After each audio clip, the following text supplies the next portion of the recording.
प्रत्येक वेळी गोष्टी आपल्याला दिसतात तशा नसतात. कधीतरी त्या खूप वेगळ्या पद्धतीत आपल्या समोर येतात.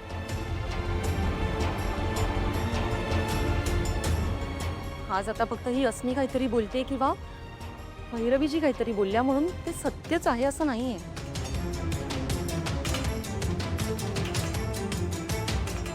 म्हणूनच मी हात जोडून विनंती करते, प्लीज खऱ्या खोट्याची शहानिशा करा.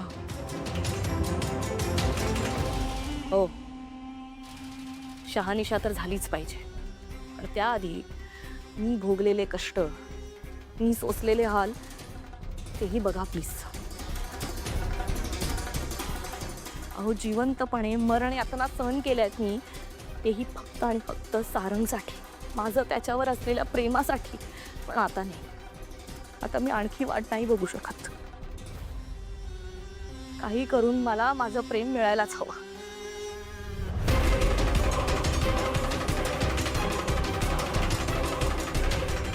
तिलोत्तमा मॅडम, तुम्हीच सांगा कसा न्याय करायचा आता. अस्मी,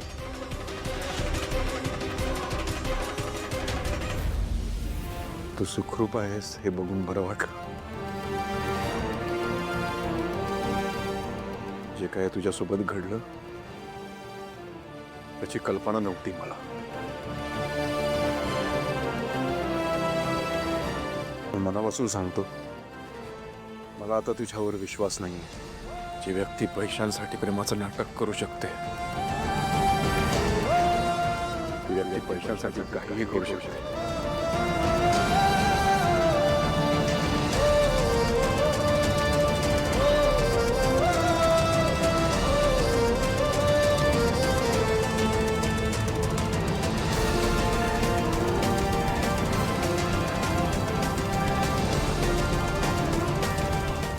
सारंग, काय बोलतोयस तू? मला माफ कर. मला मान्य आहे, मी पैशासाठी हे सगळं केलं. माझ्यावर परिस्थितीच तशी होती, माझी फार अडचण होती म्हणून मी केलं. पण जेव्हापासून तुला भेटले ना, मी खरंच तुझ्या प्रेमात पडले. त्या जगन्नाथ मला टांबून ठेवलं होतं ना, तेव्हा मी फक्त आणि फक्त तुझा विचार करत होते. मग त्यानंतर कशी बशी तिथून पळाले आणि सरळ इथे येऊन पोहोचले. एवढे कष्ट फक्त तुझ्यासाठी सहन केले. Sir please, she was just a bad dream. Sir आपण फ्रेश स्टार्ट करूया ना.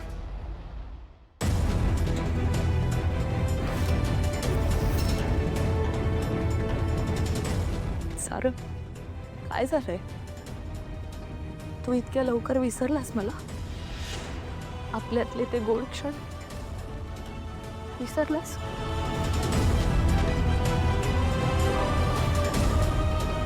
आयुष्यात कधीच न सोडण्यासाठी धरलेला हा दोस्त प्रॉमिसेस आठवतंय तुला?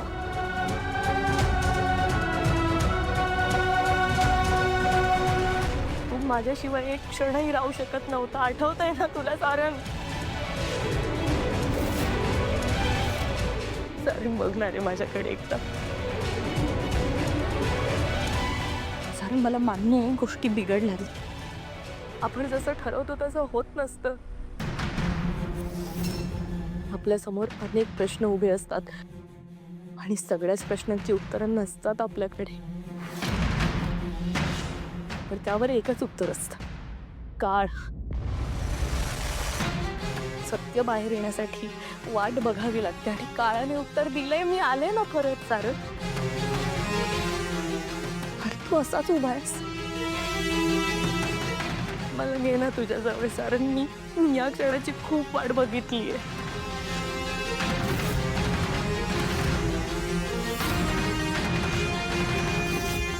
सारंग, काय झालंय? तू बदलला तर नाहीस ना?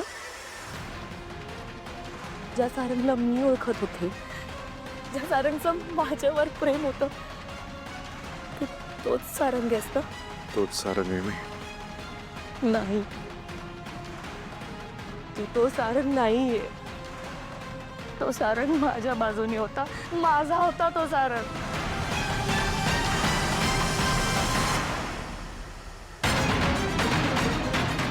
आता तू कोणाच्या बाजूने आहेस? खरंच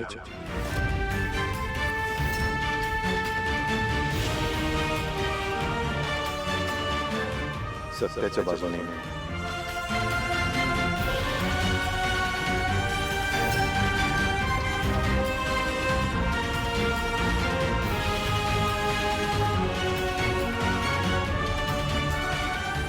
सत्य काय आहे सारंग?